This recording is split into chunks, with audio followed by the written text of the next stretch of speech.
so much for joining me today. I'm really looking forward to speaking to you about your role as a communications manager. As you know, many people have misconceptions about what a communications manager is, and I thought this would be a great opportunity for you to tell us about your role, the tech you use to help you do your role on a daily basis, and the challenges you face. So, if you could just first off by start telling us about your role as a communications manager. Sure. So, as a comms manager, I think I've been doing it for about 15 years now. I was thinking this before, long time. Very. And the job's changed quite a lot since I trained, I guess. So I started off, I did a journalism degree at uni. Didn't really know where I'd end up with it. But the job of being a comms manager has changed a lot since then. So I remember when I was studying, there was all stuff about using these newfangled phone cameras and things like that. Well, they weren't that new then, but you get the point. There's sort of, if I was 20 years older, I think how I'd started doing that job, it would be all about, sort of typing things up. News wasn't really delivered on smartphones. Yeah. So the job has changed, but the bread and butter of it's essentially the same. You need to know how to communicate with people clearly. Like a lot of jobs, people is a big part of it. So I've always enjoyed that side, enjoyed chatting with people like we're doing here. But yeah, mainly writing stuff, but also different forms of media and how you communicate with people. And that can be, there's a range of things. It can be stuff that's really interesting and sort of longer stuff that you find interesting anyway, that's really easy to do, or stuff that if you're doing your job well, people don't really notice it. It's just functional copy, just stuff that people need to do the job. So yeah, it's anything and everything that would fall under that, really. So what sort of communications do you do on a daily basis, on a weekly basis? What sort of communications do you do? Sure. So I work in a large company for a team that does IT type stuff. So a lot of stuff, like I was saying before, is it's not the most interesting, if you like. It's just stuff that people need to do the job. Mm-hmm. So a lot of it is generally a typical week. It might be doing instructional guides, and some of those mostly written, but this can be stuff you can do. We do occasionally do some video stuff as well if that really works, sort of showing people how to use apps and things.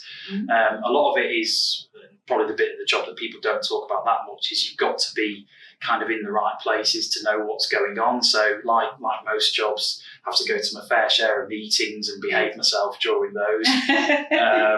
And yeah, so it's sort of keep an eye on what's going on over the next week or two, or stuff further out, and what we will need to do to communicate with people, give people resources, step-by-step guides and things like that, but also raising awareness. So things using sort of comms channels that are already there, like most companies will have an intranet site, and there'll be internal social media things and all sorts of platforms, even the likes of Microsoft Teams and other things. So there's all these tools that people use to read about and find about things, and it's basically keeping on top of what's going on, what people need to know, and then delivering the message in a way that it's easy for them to follow. That sounds great. That sounds fantastic. So I know that many companies have a business change team to help deliver projects and programs. And what I've noticed over the years is sometimes you work for a company and the business change managers are accountable for writing the communications as well as doing their role as business change manager. But on major projects and programs that I've worked on, we usually get a separate comms manager to deliver this piece of work that we might need. Communications is an essential part of business change, for example, especially in a large organisation. Do you see a difference of when you're working with a business change team as to you working on your own? Yeah, I think so. My brother, actually, who works designing apps, he said this a while ago to me, and this is kind of the same point we're saying about technology moving on and your skills changing over time, what you have to be good at. But the way I see it, comms and business change goes hand in hand. When I qualified and did my journalism qualifications, I had no idea what a business change manager was. Yes. I'd only really encountered that in the corporate world at my first job. Yeah. I've done a bit of both, where I sort of do, people probably say in my current role I do comms and business change, but I think both of them go hand in hand. Mm-hmm. But definitely when I'm working with business change managers, like anything, you need people who think the same sort of way. And I guess as like a distinction of the two, like if I'm doing the content stuff, a business change manager will be thinking about the wider picture and how that fits in and how things should sequence. Yes. Naturally, when you work in jobs that cross over quite a lot, you get a bit of a feel for it. So I think I'm pretty good at knowing those wider bits. When I first started, I was like doing jobs where it's just going, doing a website from top to bottom. They were refreshing the website, so rewriting the content. And there wasn't really much to that because it wasn't a live site at the time. You're just putting stuff here. Yeah. Whereas where I work now, it's moving a lot more, and you have to be aware of these things. And like I say, I think it's pretty good. They go hand in hand. You need an appreciation of both. A good business change manager knows the comms considerations that you need. So there's definitely a crossover. But yeah, if you're working with a business change manager, it makes life a lot easier because, like anything as well, you need two heads are better than one. So absolutely. When you first got into business change, so I know you've done your journalism degree, I was wondering if you felt the same as me when I was first looking for my role, the right role for me, and I knew it was around people, engaging with people, helping people, and I love technology. So I had all those three things already in mind, but didn't know what direction I could utilise my skills that I had at that time. But when I did discover business change or heard the name business change, and I went on the internet at that time, I felt like there was really nothing out there to tell you what business change was or the tools that you need to do a business change role. Did you find that when you understood what business change was, and if you wanted to go do your own research, you found it a bit difficult to get things, or did you find it quite easy? Yeah, I think all of that stuff was learned on the job, really. I think a lot of these jobs, it sounds like a bit of an unflattering way of describing it, but you need a lot of common sense to do it. 100%. But and again, there's bits like, you can get the hang of it, but there's not. I don't ever remember being aware of someone says, here's everything that a business change manager needs in their job.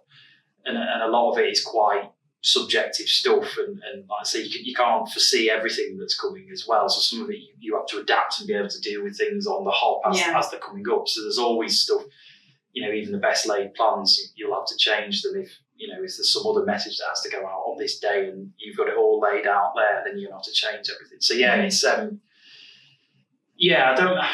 wonder how long it's been a role for. Did business change exist like 40 years ago? I don't really know. I don't think so, honestly, because I never heard of the term business change until I joined the company I'm in now. I've been in for 13 years. So a bit like yourself, I just thought, what is this? But once I understood what it involved, I was really intrigued. And then I could, as I said, see where I could fit in. And along my journey, a bit like yourself, I just learned so much along the way. Now it makes sense. Because I don't know, what business I don't think you could go to university and study business change, could you? The thing is, every company has it, especially the times that we live in now. Like, technology's moving on so fast, and then people might not be able to name all aspects of being a business change manager, but most of us have worked at a company and can imagine this was something that went well and this was something that they didn't manage very well at all. This could be things like people getting new laptops, new hardware, things like that, new apps, or it could be, organisational change at businesses. All of it needs to be done in an organised fashion and communicated well. But it's surprising, really, because I think it's an area that probably, I don't know, generally, really, or in your experience, where maybe some companies don't think about it or resource it enough. Absolutely. There's so many companies I know, and even different departments within the same company, that don't value business change, don't think it's necessary, and don't understand the benefits of having a plan that's driven by a business change manager and they're supporting a project manager or program manager. And that's why a lot of the times the projects or programs fail because they've missed out this essential ingredients, Well, it feels, so to speak. It feels odd, doesn't it, that someone like, it could be an IT program that costs tens of millions of pounds. Why would you leave any of that to chance? Exactly. You'd spend, it's a relatively affordable way of managing all the stuff around that, and there's lots of stuff you can do to iron out some of the bumps in the road. But it's interesting that you've found the same as I have with that, really. Why is it sort of an afterthought for some people? So true. I just think some people are really not still moving or thinking about their company as a culture, or just thinking about the people, they're just usually sometimes just thinking about throwing something across the line. Yeah. Not thinking about how do you do that effectively. Yeah. And, in the right way. Yeah, and first it's that classic lesson, like some things, it's a lot easier to plan properly and prevent things from going wrong than fixing it after something goes wrong. Absolutely. But yeah, a lot of it's maybe the haste to get things delivered. Yeah. They don't worry too much. Realise that if you don't execute it properly, you'll get way more problems down the line. I agree. So just moving and switching on gears, I just wanted to ask you a question around technology and the tools that you use. Because as you know, this podcast is about understanding what tools and technology people use to do their job on a daily basis and what they find more effective and helps them work more efficiently. So could you tell me about some tools that you use that you think really helps you in your role today? Okay, yeah. So in my job, there's a fair amount of writing and publishing words on the internet or an intranet. There's lots of basic sort of content management system platforms. SharePoint? Yeah, well, SharePoint's what I use day to day now. But I've used all kinds of, trying to think, like Drupal, WordPress. There's so many of them about. What's interesting, I think, is that the experience of using them has got a lot more similar, because I think when someone does something well, the others copy them. So yeah, so true. I think everywhere I've worked has a different content management system, but it only doesn't really take too long to get the hang of it, because to me or you, they sort of look the same. And that's, I guess, in terms of tools like that, I think a lot of the stuff I would use, because it's publishing for web, if you like. Yeah. A lot of the stuff is the things that take the effort out of it. Because I remember I used to manage pages on, Dreamweaver. Oh my gosh, Dreamweaver, you're going back. I remember that. You're definitely giving your age away. Yeah, but with that, when I was starting out, you used to have to know a little bit of coding. Yeah. And now it's weird. I mean, we'll come on to this in a sec, because some of the other tools I use. But you used to have, I remember I used to know like different HTML tags and just get your head around them. As I said before, definitely with video content and things, so still like having a decent phone with a good camera. And then, in terms of editing videos, I mean, I just use stuff, because a lot of the stuff I do is instructional, so based on using apps and things, so screen grabbing stuff. So my tool of choice at the moment is Camtasia, and that just makes it. So a lot of this stuff, again, it makes stuff that probably when it was first coming out, someone who was a developer had to have really high level knowledge or in-depth knowledge. Yeah. Now someone, if you've tackled a few things like that before, you use that. Online tool. Well, I guess we're going to talk about AI a bit, because I do. Yeah, that was actually my segue to go on to talk about AI. Yeah, so thank you. So, AI. This is a very contentious subject. Some people love it, some people hate it, a bit like my might. Yeah, but for me, I'm a lover of AI. I interviewed someone recently who said AI is their second brain, and I thought that was a really good analogy. I love AI to the point that I've even called it a name. So when I speak to it, I call it by a specific name, and we're like best friends. You've got to tell us what that is. I call it Dean. Dean? Dean, because that was my late brother's name. And fair. Well, that's nice. So for an emotional connection, I know it's a bit of a weird one. I know. No, that's very sweet. That's really sweet. Yeah. But yeah, so just going on to that point. So I love ChatGPT. Yeah. And I also like Copilot because of the fact that it's integrated already into all the Microsoft Office programs, which I use at work on a daily basis. However, there's so much other AI applications out there. I use so many that I've lost count at this point. And it feels like every time I get used to using one, there's another one that comes out that's just as better and easier to use. So from your perspective, what do you think of AI? And what AI tools are you currently using? Cool. Well, tools I'm currently using, a lot of it's inbuilt stuff. So I know Shutterstock has something. A lot of the stuff where I find it the most useful, image-based stuff. So I think when I started off, it was Adobe Firefly was one of the ones. That still exists? That's still going. Yeah, I actually use it now. It's very good. Is it? Okay. It's brilliant. And then, so in terms of, because again, when you're web publishing, there's lots of images, otherwise you just have walls of text. I remember it used to be such a pain having to find images for stuff. Again, when it's some of it's not the most exciting subject matter. And I remember that used to be a real pain. But it's interesting how you have to be wary with that when it, sort of stuff like sort of generating pictures. If it's a hand, it's got 7 fingers. Or something like that. So it's like, the image I've seen that. It's quite funny. But the one I do at the moment, I use the inbuilt one. I think a lot of these programs that we use, they now have an inbuilt stuff. And I presume a lot of it's probably either licensed by ChatGPTs or what was it? I was using something the other day. Oh yeah, it was doing a fantasy football team. Mm-hmm. So it's the FA Premier League app, but they had Copilot, which is what we use in our line of work. Yes. So that was interesting. I thought, that's powered by the same thing that I use at work, so you know how it works. I never did that much ChatGPT, to be honest. In the early days, I was a bit, because you imagine I did an MA in journalism, so I did a history degree, then thought, what am I going to do when I got to get a job? Because I didn't want to be a history teacher. Yes. I always liked writing. So I did an MA in journalism, and I did all shorthand, and I did have a. I've done shorthand. I've done Pitman training. I'm T-line, so I'm not quite as skilled as you. Pitman's harder, I think, but it's quicker. Yes. Whereas T-line's easier. But it still took me about 9 months to pass my exams. And I did all that and the media law stuff.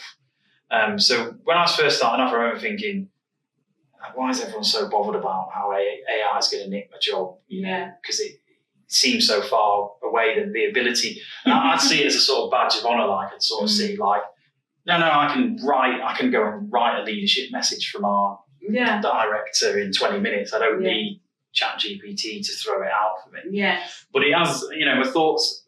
You have to know this stuff, and now you can spot it when people have written stuff in AI. So I guess I'm sort of skipping ahead a bit to my views on it, but it's. I don't think it must have been the same when people went from typewriters to computers. Yes.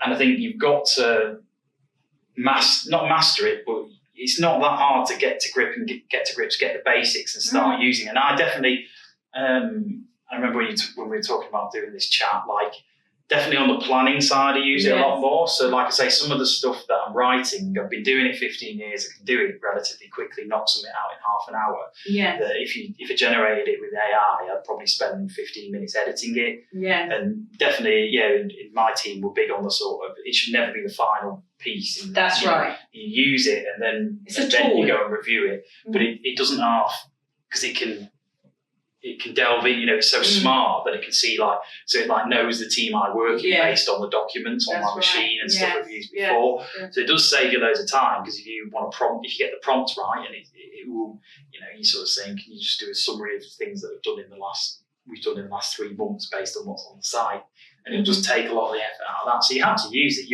I think when new technology comes on, you have to really move with it. And then you can just cherry pick the bits that are useful for you, Absolutely. And I think you hit the nail on the head. So I think that's a really good way of describing it. So I manage a team and I encourage them to use AI. I think initially they were using it without telling me. And then one of them said, I used, Copilot to do this. I said, this is a fantastic piece of work. Well, they call it AI smuggling, don't they? Yeah. Apparently, but I see it as, why wouldn't you want to work smarter? And if you have tools, because as I said, I class AI as a tool. Yeah. If you have a tool available to you that can help you work more effectively, why wouldn't you use it? You should more efficiently. And there's an argument that you should if it's something. Yeah. Because there's jobs that I would do. A great example of it is when there's meetings that we do that are recorded, and people like to do a catch up because it's like an informal session. Yeah. Talking about products and services. And I used to manually go through it and re-watch it after I'd done the session to do the chapters, you see it on YouTube, don't you? Yes, that's right. You've got the chapters and skipping to the chapters. But now, because Copilot, those summaries are really cool. And again, you have to have a look and sort of think, does that capture the gist of what was there? But I reckon it took a job that would take me 45 to 50 minutes. I could probably do in 5 minutes. That's right. And then, but if I think whoever's paying your wages, it's sort of on you to. It's a more efficient way of working, so you should at least, because I think probably what you get with your team as well, you want people to try things, and if it doesn't work, that's fine, but at least then you know. Exactly. You know what your options are. I always say that to them. I always say it's trial and error, and the most important thing that I've picked up along my journey is it's all about prompts. We put the right prompt in, the result you'll get will be from what you've put in, right? It's a bit like the work you put in is what you're going to get back out. No, but it is, So yeah. it is The other less flattering way was garbage in, garbage out. Exactly. That's what some comms person told me. That's a good one. Yeah, garbage in, garbage out. I didn't know the first thing, state the audience. If you want to generate something for this, just state who the audience is. There's 5 or 6 things that you just think, right, if you plug that into it, it will give you something much more refined than if you just did a half-hearted job and just said, do me this, So switching gears a little bit, I want to talk about the way you communicate. So how would you communicate to your key stakeholders at different levels? So your internal key stakeholders compared to different audiences, like external suppliers and things like that. How do you communicate differently? So, for example, what I mean, and I'm probably thinking, well, what do you mean? Some businesses, they have a very diverse set of staff members. Some might be very technical, some might be office-based. So how do you communicate to all the different audiences, but maybe you're sharing the same message? Well, in terms of, I can't remember whether someone told me this or whether I was just really clever and came up with it myself. But the rule I'd always apply, I think it was probably my training, but this is what's good, I think, coming from having done an MA in journalism. They were really hard with us and hammering it in how, it was all how you'd structure a story, and there was certain house rules which are pretty industry standard across newspapers and stuff. Yeah.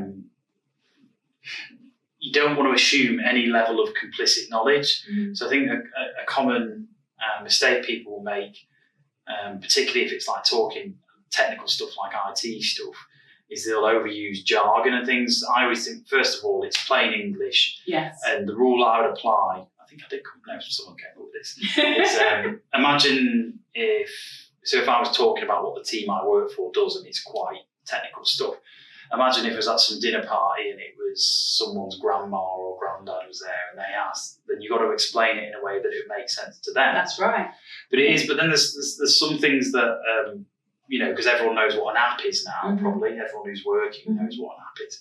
So it is difficult because you don't want to do it in like baby speak or be too condescending. But I remember seeing something at work, like, it's amazing how some people have quite what you think would be relatively young reading ages, if you like. So I think the advice I'd always give people coming into comms is like, never underestimate how much you have to just simplify things, and every word has to work for something. And every time you're using a long word, because even if it's something you quite like using, one of your favourite words that makes you look dead clever, does it need to be in there? It probably doesn't. Most of it's about communicating. You think about all sorts of great communicators. It's being really clear. So for me, some of the stuff is fundamental, whatever the audience is. But obviously, you have to put yourself in their shoes, and you sort of think, if it's external, well, they won't know what this system that you have to work here is. Yeah. So really, I think the key is you just put yourself in the shoes of. But generally, most of it, it's not. You don't do it in baby speak, but you do it in a way, like I say, if someone had no complicit knowledge of this, they'd understand it. Yeah. You see, in most newspapers, like they'll say a celebrity's name. But then they will explain who they are. Yeah. They say they were the star of this film or something. And that's just what it is. You don't notice it because you know who this person is. But it doesn't look odd that they've just taken a moment to explain for those of us who don't know who they are, this is who they are. That's so true. And so that's it. So you just, when you boil it down, it's quite simple, really. But it's just, there's loads of other little bits around the edge. But you do have to know, put yourself in the shoes of the audience and know what they don't know, if you like. Yeah, absolutely.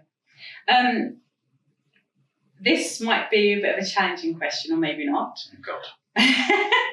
What's been your most memorable or impactful comms campaign? Oh, that is a tough question. I thought so. But campaigns are different from, I guess, some of the jobs I've done. Because I'd say back in the early days, I was more of a copywriter than a comms manager. Yeah. And that was just doing stuff on. What about a comms initiative? What would you say is a one that you really remember and you felt proud of? There's one. This might sound a bit familiar to you, maybe, but a few years ago, I was working on. It was a big transformation program, and it was giving everyone in the company new laptops and other devices. And I really enjoyed that because it's kind of, to your previous point, there was loads of different audiences who had different levels of knowledge of stuff.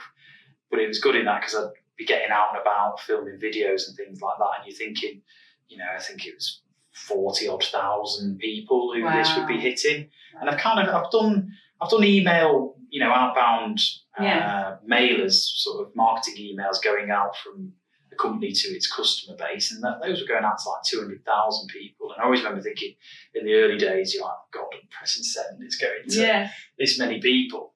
But obviously all they'd do really, the only thing I'd see after that was they'd just log in and order. It was a food company, they'd just log in and do an order for a delivery.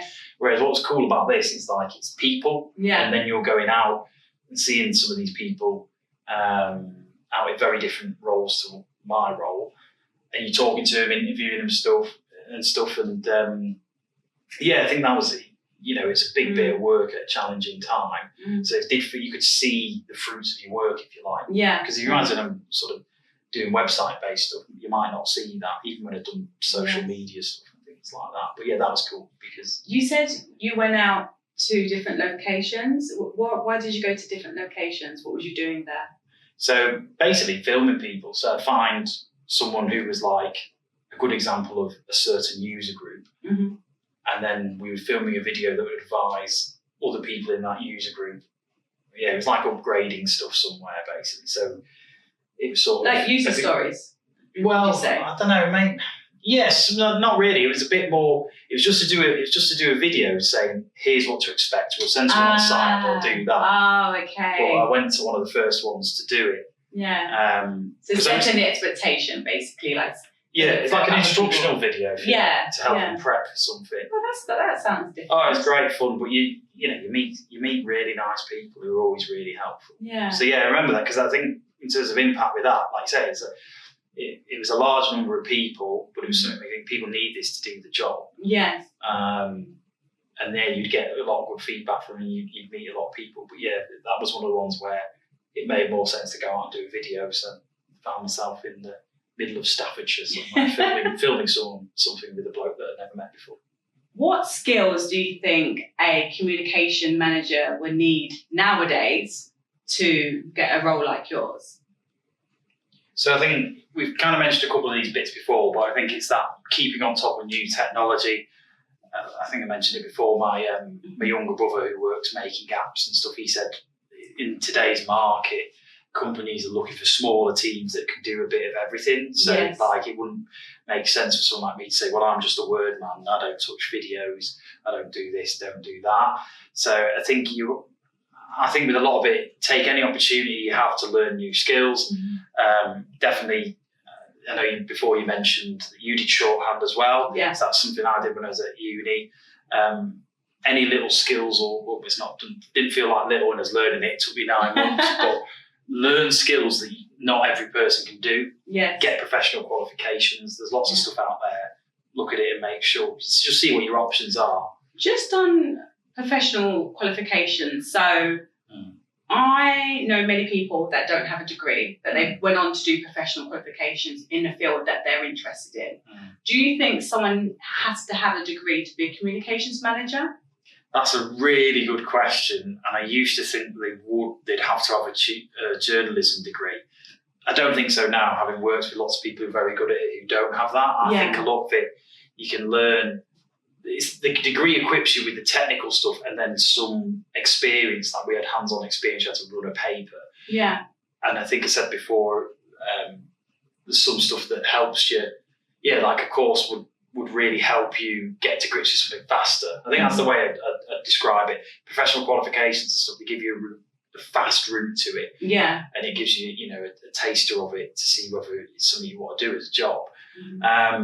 Like loads of things, because I've got one, maybe I'm biased and something, you'd have to have an MA in journalism.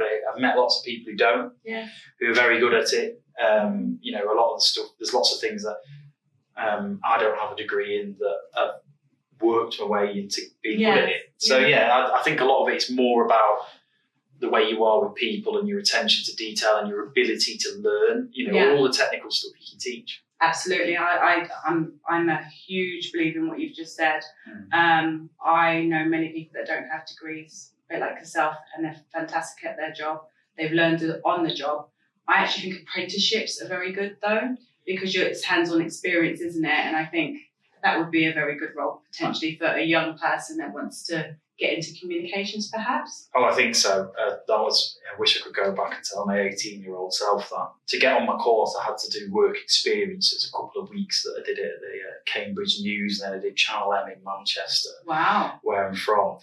And it's just really good doing that. But I think I'm of the age where when I was going through secondary school, it was all about go to uni. That's the only option. If you're from a grammar school, that's the route. Yeah. And I think, in jobs I've had previously, I've worked for a couple of universities, including the university that I studied at, actually. But if I could go back, I do sort of think, I see guys that I work with now who've come through on the apprentice scheme, just think, wow, that's amazing. You can, what was the phrase he used? Earn while you learn, or whatever. Yeah, absolutely. Earn while you learn. In this day and age, it's very difficult. You see so many young people, in particular, finding it very difficult to get jobs. Yeah. So I think apprenticeships is the right way in to get a role, because once you're in a certain company, there could be opportunities for them straight after they've completed their apprenticeship. So I think apprenticeships are a very, very good way of learning. Yeah. I just want to backtrack a little bit, if that's okay, because I did forget to ask you a very key question. And that's, what's a common misconception about comms work? Oh, a common misconception. Well, I don't know, this might come across as a bit bitter and twisted now, but I think a common misconception that I've encountered in quite a few workplaces is that they think you're just a guy or girl that presses the button and sends emails or sends things, publishes things. So you'd have some people who would think they just want to give you the words and you do it. The moment you challenge it, or you say, well, we'll have to change that, that's not how you use an apostrophe or something, they don't like it. And I think a lot of people see you as just someone who distributes something rather than someone who has an opinion on, or some expertise on how it should be crafted, or the right structure for it, and then all those other bits. So I think that's it. So a lot of people, I do think they think it's just you. And I try not to do that with other people, where to what you see, you probably only see 10% of the job, Yes. So that's what I think it is. You're just there publishing things, but actually you're there to really advise and consult almost, give your opinion on how they should be doing that.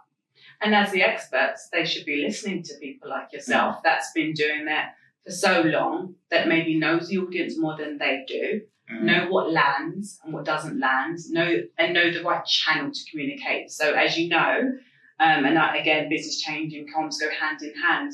You wouldn't necessarily send a poster to someone in exec. You'll send probably an email. Whereas if you're sending an announcement to office staff, you could send potentially a poster via email. Even put up a post in a coffee area, because that's the audience that would be receptive to that way of communication. Yeah. So, I do think people do take these things for granted. They think I remember in my day, people used to think, comms, you're just reading over something and you're just making sure the spelling's okay and the grammar, and then you just publish it. That's a simplified view that a lot of people would take of it, that you're just there to proofread stuff or sub-edit.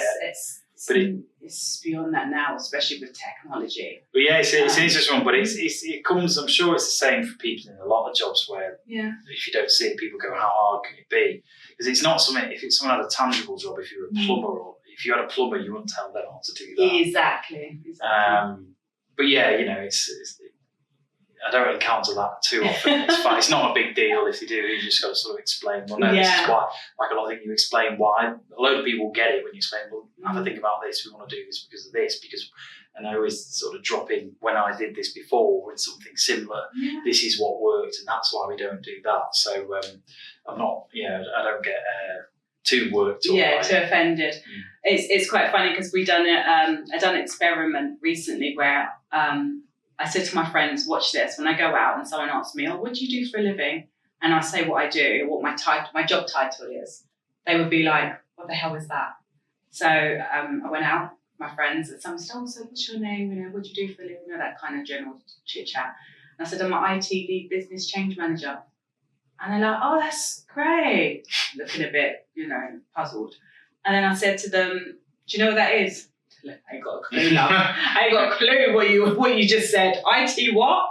So I had to explain the role. A lot of people still don't even know what that means. So it's quite interesting. But in this day and age, I'm hoping that people start to understand what business change and comms managers do, and how important and essential their role is, especially in any business, not big or small organisation, really, to be fair. And I do think our skills are also transferable. So, for example, if you had a side hustle and you wanted to do digital marketing, for example, or content creation, go into that because of your skill set. Now, I know you've told us a lot about your day job and the things that you do on a daily basis, etc. What I really want to know now is more about Luke. And if you could just give me a bit of information about the things that you like outside work, or is there any hobbies that you have? Sure. You enjoy? Yeah, I got a few. The main one probably, but it's right what you say as well, because as you were saying, making that point, I think because I'm a drummer in different bands, so playing a couple of rock bands, a couple of 80s bands, brilliant. And stuff like that. So that takes up a lot of my spare time, but I do get asked to do a lot of, this is what you're saying, isn't it? Do a lot of social media posts for these bands and do some of the work of promoting them. So that's a transferable skill. So I'm not just in there as a drummer, I'm there to basically do all the marketing. So it is funny how things dovetail like that. But yeah, drums since I was 11, so that'll be about 26 years. Just sort of self-taught and did it. Just as fun for me as being in bands. So I do a lot of gigging, all sorts of things really. Away from that, probably the main thing I do is I do a lot of cycling. So it is the season at the moment.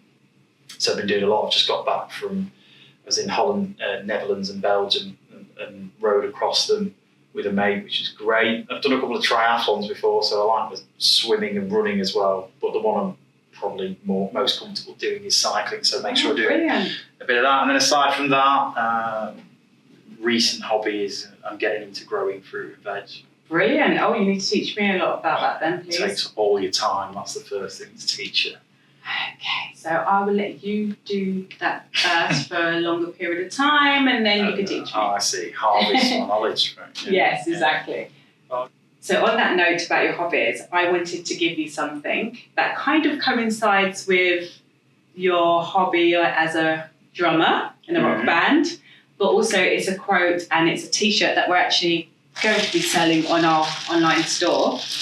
And wow! Look at this, pretty young. So it says disruption creates opportunity. I'll get it out.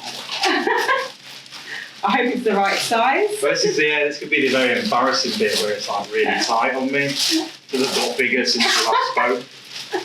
Hey, this is great, isn't it? Okay. So I need to make sure which camera should do. There we go. That looks around my size. Yeah. So it says disruption creates opportunity. And I thought that's really good because you're a drummer, disruption, and an opportunity, because you and I are quite positive. We believe in, grabbing opportunities and, that's nice. And using them. Yeah, I've never thought of myself as a disruptor, so that's great. There you go. Well, thank you very much. That's very kind of you. You're most welcome. Thank you so much for your time today. I really appreciate it. And I really hope that your journey as a comms manager continues to grow. You're a director of communications, perhaps? Maybe one day. Yes, nothing's impossible. We see positive over here. And again, thank you so much for your time, and I wish you all the best with your career. Thanks so much. Always thanks for showing. I think it's great what you're doing here, so always a pleasure.